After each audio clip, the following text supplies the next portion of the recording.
I have outstanding news. This is the last of our videos on linear relations, dealing with coordinate geometry and angles between two lines. I can almost hear you applauding in the background. Yeah, right, don't rub it in. What language are we going to cover today? Well, we're going to look at very quickly the recap of Pythagoras Theorem, looking at the ideas of distance, midpoint, and what the word intersect means. Actually, we've already met that previously in the idea of simultaneous equations, but we'll cover it in a little bit more detail this time. Pythagoras Theorem. What is Pythagoras Theorem? Well, we've already met that previously. We know it has something to do with a right angle triangle. Uh-oh, I already see where this is going. So we have our right angle triangle, and we have a formula that suggests we can link this side, and this side using a simple formula that says a squared plus b squared equals c squared. Now I know, depending which country you're in, the letters are the different way around, and I always get asked, how do you tell which letter goes where? It actually doesn't matter. All you need to realize is that the letter that's on its own is the hypotenuse. So in this case, it's c squared is on its own, because the letter C stands for my hypotenuse. So we could write it the other way, which is perhaps more traditional, c squared equals a squared plus b squared. And that tells us that if we are missing a side length, if we know a horizontal distance and we know a vertical distance, then we can find this diagonal distance. Well, diagonal distance, we only happen to have been dealing for quite some videos with this idea of a diagonal line, a straight line, the equation of a straight line. Well, so let's just sort of rush ahead with a little bit of sort of pre-learning and just think, well, hold on a moment. A straight line is nothing more than a collection of points, and a point has a coordinate. And so if we have those coordinates, I can draw a horizontal line, I can draw a vertical line, and I can work out distances. Aha!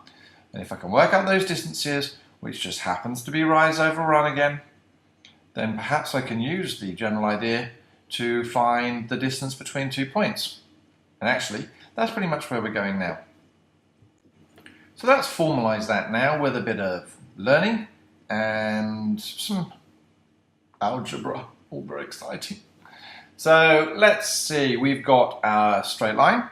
Again, let's make up an equation, y equals 3x plus 8, and we would know now that 8 could go there with regards to my intercept, and we could have some coordinate positions. Well, let's put on some coordinate positions. Let's say that this value here is 1, and let's say this value here is 3.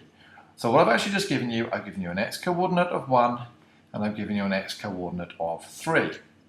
What does that actually mean? Well, yep, we can now use our formula here to find our y-coordinates. Well, if x is 1, y is equal to 3 times 1 plus 8, which is 11, giving me my coordinate value of 1, 11. And if y is 3, if x is 3, 3 times 3 plus 8 is 9 plus 8, which is 17. That gives me my coordinate of 3, 17. So we can now transfer them onto our diagram to give me, we've decided that's 3, 17, and we know that this position here is now 1, 11. How does that help me with rise over run? Well, we can work them out. Remember, our rise is nothing more than the difference between our y-coordinates. We know that this value here is 17, and this value here is 11, so 17 minus 11 is 6, so I now know this has a rise of 6. What about our run? Same thing. This was 3 across, this was 1 across, and so 3 minus 1 is equal to 2. And so we now have my rise and my run. But again, remember, this is a right angle triangle. We now have a right angle triangle where I know the length here is 2, and I know the length here is 6. Can I now find the distance between those 2 points? Well, of course I can find the distance between those 2 points, because I'm now looking to find x. And I know that because it's a right angle triangle, x squared is equal to 2 squared plus 6 squared. 2 squared is 4, 6 squared is 36, and so x squared is equal to 40. or x, is equal to the square root of 40. Woo! Life goes on. Can I make that any simpler? Can it become absurd? Again, lots of general ideas here. All I'm doing at this moment in time is giving you the general idea that actually if we have a run, if we have the rise, then we have everything we need, including Pythagoras Theorem, to find the distance between 2 points. So that's theory number 1. Taking away our previous information and now talking about our coordinates in terms of letters, well, let's call this coordinate here x2, y2, and this coordinate here x1, y1. We've seen this before. We saw it in our formalized idea with gradient. So what does that now make our rise? Just because we have letters doesn't make any difference whatsoever. We want to find the rise, we do y2 minus y1. And what about our run? Well, same as we've done before, x2 minus x1. How does that now mean we find our distance? Quick diagram, right angle triangle, because we know it's a right angle triangle.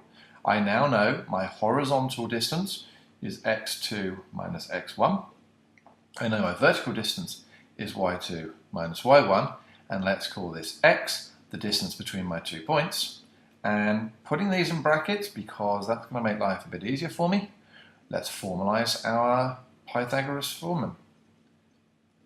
We know that x squared equals, well, the horizontal distance, x2 minus x1 squared, plus the vertical distance, which is y2 minus y1 squared, or we now say that x is given by the square root of x2 minus x1 squared plus y2 minus y1 squared.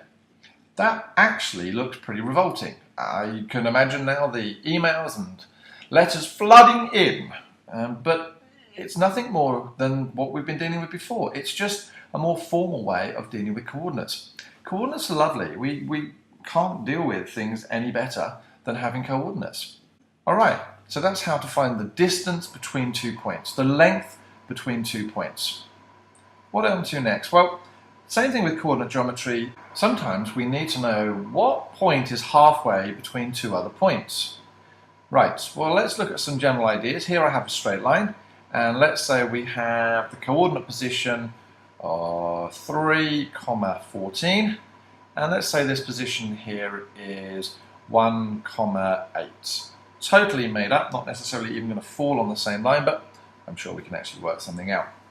I want to find a point halfway between. I want to find out what this point is here. You're probably going to turn around and say, well, why would I care? That is not my issue, I just do. It's how I get through life. To be honest with you, I'm sitting in a room on my own talking to myself. Finding the midpoint of a line is probably the closest I get to having fun. Moving on. Right, well, what do we know? Well, if we look at the idea of drawing triangles, I know that that triangle can be drawn between there and there, and I can draw a triangle between there and there, and assume that this point here is halfway. It's not, because these triangles don't look the same, but to all intents and purposes they are. Well, if I look at this line here, it's equal to this line plus this line. And if I look at the vertical distance between the 2 points, it's equal to this little line plus this little line. Well, if these lines here are equal, then they've got to be halfway along this horizontal distance. And if this vertical line and this vertical line is distance, then my midpoint has to be halfway up this line. Well, how do I find the distance halfway up the line? Well, there you go. It's no different from what we had before. We know that if I have the coordinate positions 1, 8 and 3, 14, can I find my rise? Of course I find my rise. My rise, or my vertical distance, is 14 minus 8, which is equal to 6. And can I find my run? Well, of course I can find my run. It's 3 minus 1, which is 2. So if I know the total height of this triangle is 6 units, and I know the total width, or this line here is 2 units, then I know that halfway up each of them is 3. So each one of these is 3, and I know across each one is 1. Well, easy.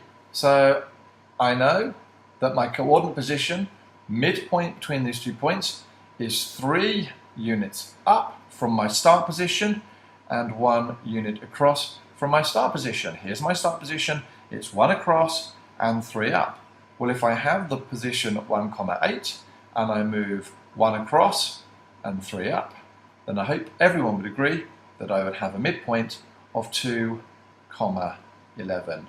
Whoa! The crowd goes crazy, the word's amazing, and well, yeah, we won't go that far. Now, that was a lot of work to try and find out, and that is one way of doing it. You find the distance between the y coordinates and halve it and add it on, and you find the distance between the x coordinates and halve it and add it on, and then it all gets very complicated, and you make sure you don't make a mistake and you get the wrong coordinate position. Yeah, well, there is a quicker way. So let's now look at the same idea with a quicker way. So we have the coordinates 3, 14 and 1, 8. And the simplest way to do this is to realize that if you ever want to find a number midway between 2 numbers, you add them together and halve them. So I've got 1, 8 and 3, 14. I want to find a point midway between 8 and 14. Well, midway between 8 and 14, I add 8 and 14 together, which gives me 22, and then I halve it, which gives me 11. And likewise, I do 1 plus 3, which gives me 4, and I halve it, which gives me 2. And lo and behold, I find my midpoint of those 2 points is 2, 11. Let's just go back and check. There you go, 2, 11, which is exactly what we had here. That seems a bit easier. So now I can find the midpoint between 2 points. Now, before we go on to a couple of examples, a little bit of theory. I've got 2 lines which are crossing, right? And we now know from past experience that we can find various angles on our diagram by knowing that tan theta is equal to gradient, right? So we can find various angles depending. What if I wanted to find this angle here, which I'm going to call alpha? Ooh, that seems pretty difficult. Or is it? Let's look at the idea of these 2 straight lines. We know this line here has a gradient and an angle theta to the horizontal, which is this angle here. What about this line here? Well, lots of people make silly mistakes here, and they go, oh, well, that's nice and easy. This angle here, no. Remember, when you're finding an angle, you're doing it with regards to the positive x-axis. So if you were going to find the angle of this line here using this tan theta business, what you'll actually do is you'll end up finding that, which we'll call theta 2. Let's go back and call this theta 1.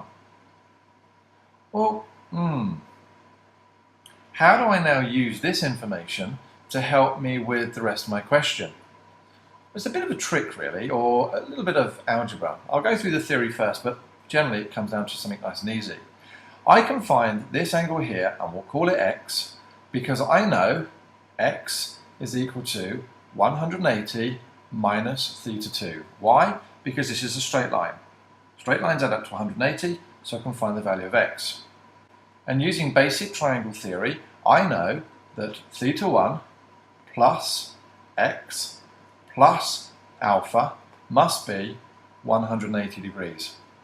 Well, I'm going to rearrange this because I want alpha on its own, because that's what I'm trying to find. So it becomes 180 minus theta 1 minus x. But I know what x is. X is 180 minus theta 2. So alpha is equal to 180 minus theta 1 minus, now I'm changing one letter for more than one, so this needs to go into brackets, of 180 minus theta 2. Multiply out my brackets, I get 180 minus theta 1 minus 180 plus theta 2, and a positive 180 minus 180 disappears, and I get the value of alpha is equal to theta 2 minus theta 1. That's the angle inside this line. Easy, really. So actually now what I know is that if I can find this angle here, this theta 2, and I can find out this theta 1, then I can find this angle here. And that's maybe a bit of an aside question. If I know this angle here, can I find this angle here? And let's maybe call it beta. Well, yes, hopefully you would realize if I know alpha, then beta would simply be 180 degrees minus alpha. Why? Because that is a straight line, and I know that angles on a straight line would add up to 180 degrees. Well, there's the theory component done. Let's have a look at some questions and see how we can use them. And here's my first example. We'll try and combine both of them, and what we want to do is we want to find the distance between the 2 points and the midpoint between them. Well, the midpoint's nice and easy. We've already decided that the midpoint can be found by, well, let's write out the coordinates, 3, 6 and minus 4, 5. The midpoint is found by adding the two coordinates together and then dividing by 2. Right, well, let's do the x values first. So what's my midpoint x value? It's 3 plus minus 4, which is the same as 3 minus 4, which is minus 1, which then I have to divide by 2 to get my midpoint, which is minus 0.5. So that's my midpoint of my x value. What about my y value? Well, same thing. 6 plus 5 is 11. And we'll divide that by 2 to give me my midpoint, which is 5.5. So therefore, I know that my midpoint is given by negative 0.5, 5.5. That's my midpoint. Now, what about the length of the line? How do I find the length of the line? Well, we go back to our Pythag. Well, let's draw a quick sketch. And we'll have our points of minus 4, 5 and 3, 6. So, can I find out my height? Yes, it's the y coordinates taken away. That's 1 then, because 6 minus 5 is 1. Can I find my horizontal distance? Yep, because minus 4 up to 3 is 7, or 3 minus minus 4 is 7.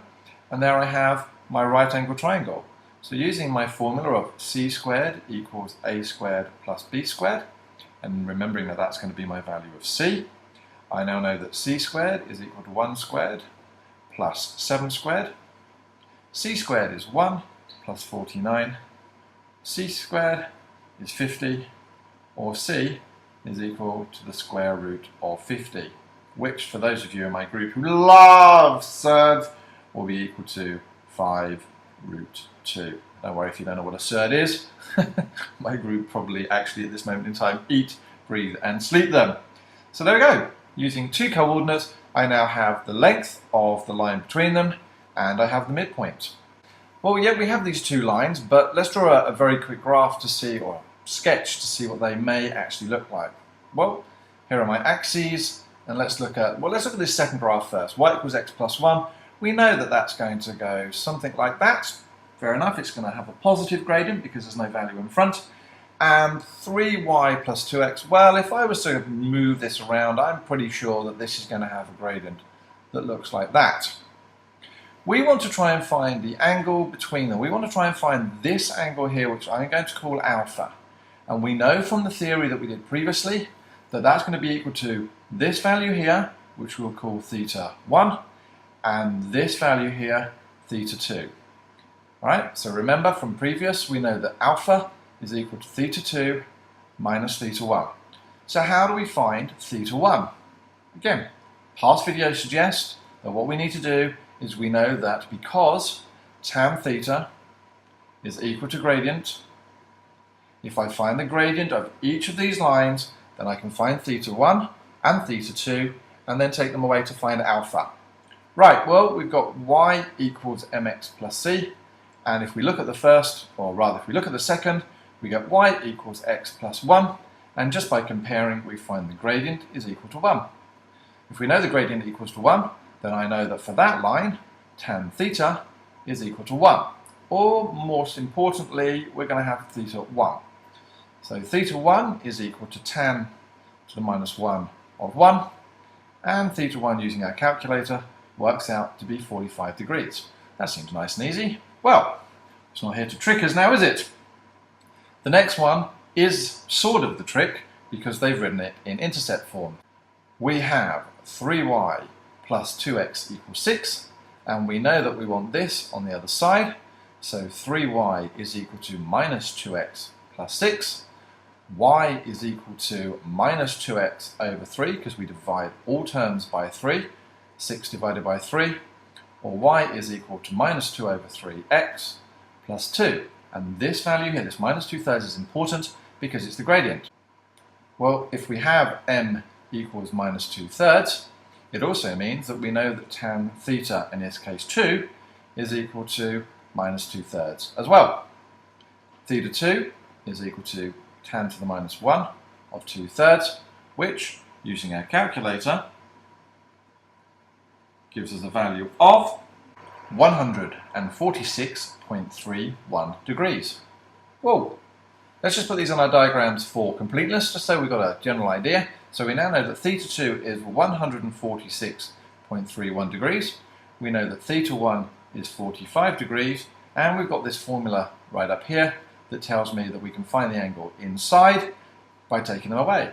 So we know then that alpha is equal to 146.31 minus 45, which gives me 101.31 degrees. Now the question sometimes tries to trick you, because what it will ask you to do is find the acute angle between the lines. If we actually look at this answer that we've just got, that 101.31 is not acute. Remember, an acute angle is anything less than 90 degrees. So if we're trying to find the acute angle, we would actually need to find this angle in here, in this case, beta. But you're not necessarily going to know which the angle is just by looking at it. So you still have to follow the same working out here. If you end up with a value less than 90 degrees, you found the acute angle. If not, you can do what I'm going to do now and say, well, okay, the acute angle must be equal to 180 minus 101.31 degrees, which is equal to 78.69 degrees. So there you have it. Pretty much everything we've learned in linear relations in one question. That's the end of this video. Hope it's made sense. We'll see you on the next one.